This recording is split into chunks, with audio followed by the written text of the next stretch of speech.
The Raven. Once upon a midnight dreary, while I pondered, weak and weary, over many a quaint and curious volume of forgotten lore, while I nodded, nearly napping, suddenly there came a tapping, as of someone gently rapping at my chamber door. "'Tis some visitor," I muttered, tapping at my chamber door. Only this, and nothing more. Distinctly I remember it was in the bleak December, and each separate dying ember wrought its ghost upon the floor. Eagerly I wished the morrow. Vainly I had sought to borrow from my books surcease of sorrow, sorrow for the lost Lenore, for the rare and radiant maiden whom the angels named Lenore. Nameless here forevermore. And the silken, sad, uncertain rustling of each purple curtain thrilled me, filled me with fantastic terrors never felt before, so that now, to still the beating of my heart, I stood repeating, "'Tis some visitor entreating entrance at my chamber door, some late visitor entreating entrance at my chamber door. This it is, and nothing more." Presently my soul grew stronger. Hesitating then no longer, "Sir," said I, "or Madam, truly your forgiveness I implore, but the fact is I was napping, and so gently you came rapping, and so faintly you came tapping at my chamber door, that I scarce was sure I heard you. Here I opened wide the door."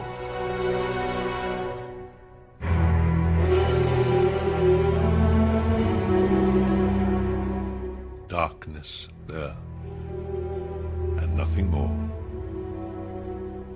Deep into that darkness peering, long I stood there, wondering, fearing, doubting, dreaming dreams no mortal ever dared to dream before. But the silence was unbroken, and the darkness gave no token, and the only word there spoken was the whispered word, "Lenore." This I whispered, and an echo murmured back the word, "Lenore." Merely this, and nothing more. Back into the chamber turning, all my soul within me burning, soon again I heard a tapping somewhat louder than before. "Surely," said I, "surely that is something at my window lattice.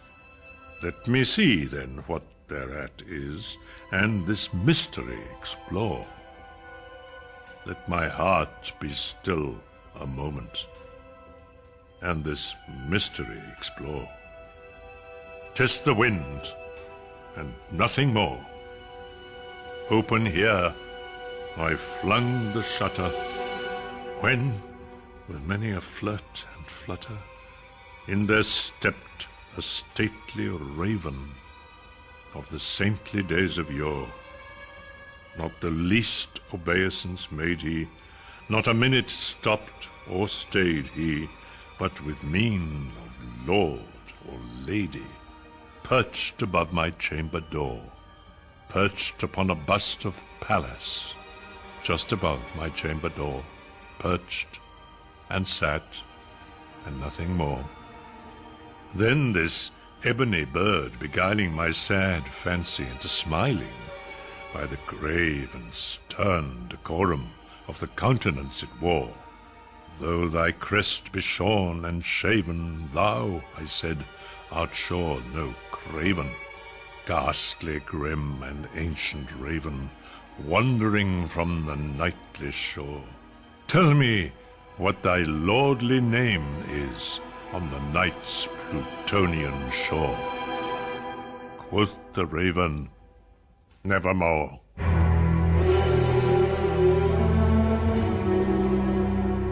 Much I marvelled this ungainly fowl to hear discourse so plainly, though its answer little meaning, little relevancy bore. For we cannot help agreeing that no living human being ever yet was blessed with seeing bird above his chamber door. Bird or beast above the sculptured bust above his chamber door, with such name as Nevermore. But the raven, sitting lonely on the placid bust, spoke only that one word, as if his soul in that one word he did outpour. Nothing further then he uttered, not a feather then he fluttered. Still I scarcely more than muttered. Other friends have flown before.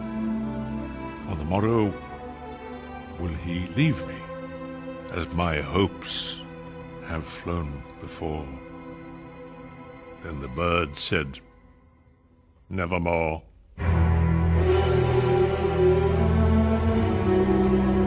Startled at the stillness broken by replies so aptly spoken. Doubtless, said I, what it utters is its only stock and store, caught from some unhappy master, whom unmerciful disaster followed fast, and followed faster, until his songs one burden bore, till the dirges of his hope that melancholy burden bore of never, nevermore. But the raven, still beguiling all my sad soul into smiling, straight I wheeled a cushioned seat in front of bird and bust and door. Then upon the velvet sinking, I betook myself to linking fancy unto fancy, thinking what this ominous bird of yore, what this grim, ungainly, gaunt, and ominous bird of yore meant in croaking Nevermore.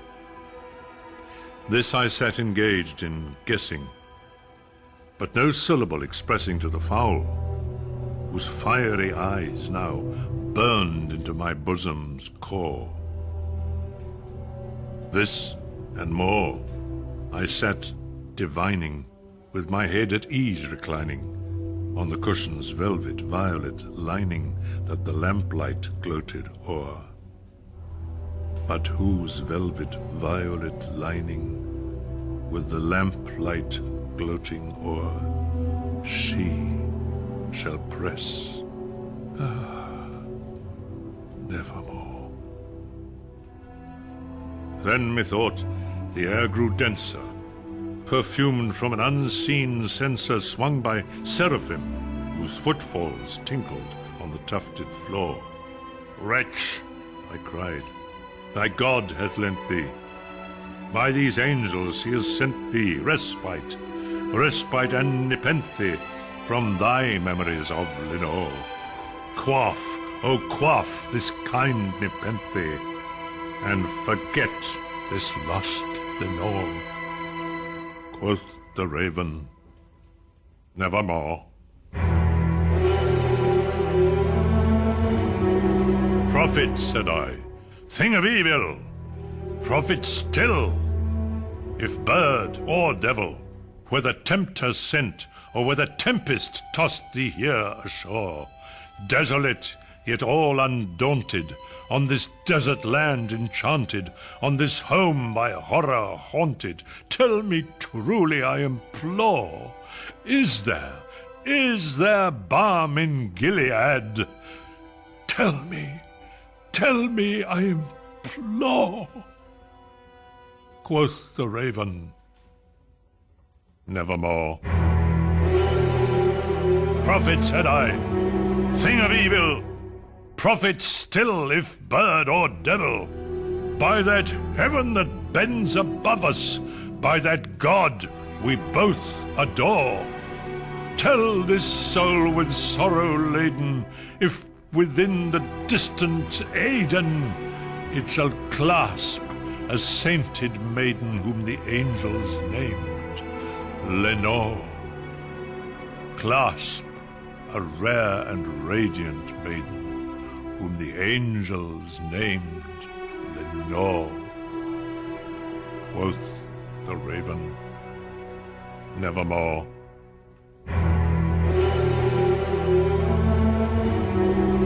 Be that word our sign of parting, bird or fiend, I shrieked, upstarting, get thee back into the tempest and the night's Plutonian shore.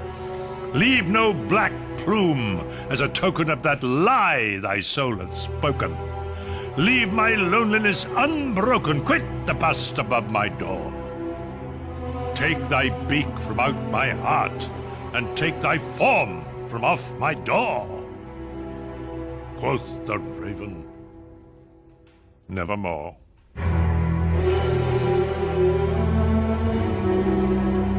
And the raven, never flitting, still is sitting on the padded bust of Pallas, just above my chamber door.